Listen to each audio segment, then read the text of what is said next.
எனக்கு 2 வாத்து முட்டை கிடச்சிச்சு. ஸோ, அதில கார பொடி மாஸ் மாரி முட்டையில பண்ணிட்டேன். ரொம்பவே சூப்பரா இருக்கும் முட்டை பொடி மாஸு. அவ்வளோ நல்லா இருந்துச்சு.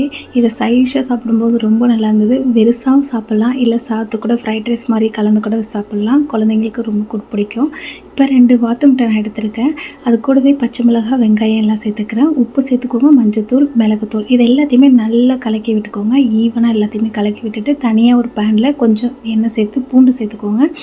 அதுக்கப்புறமா ஒரு கைப்பிடி அளவு வெங்காயம், கருவேப்பிலை, 1 ஸ்பூன் மல்லித்தூள், 1 ஸ்பூன் மிளகுத்தூள், 1 ஸ்பூன் தனி மிளகாய்த்தூள், 1 ஸ்பூன் கரம் மசாலா, உப்பு சேர்த்து நல்லா வறுத்துக்கோங்க. வறுத்துக்கிட்டு கொஞ்சோண்டு தண்ணி ஆட் பண்ணிக்கோங்க. அவ்வளோதான். செட் பண்ணிவிட்டு நம்ம அந்த முட்டை கலக்கி வச்சதை ஊற்றிட வேண்டியது தான். இப்போ அதை திருப்பி போட்டு பொடி மாஸ் மாதிரி குத்துனீங்களே அவ்வளோதான். சூப்பராக ரெடி ஆகிட்டு இது நம்ம சாத்து கூட ஃப்ரைட் ரைஸ் மாதிரி கொடுத்தோன்னா குழந்தைங்க என்ஜாய் பண்ணி சாப்பிட்டு வந்துடுவாங்க. உங்களுக்கு வாத்து முட்டை கிடச்சா மிஸ் பண்ணாமல் செஞ்சுருங்க. பாய்.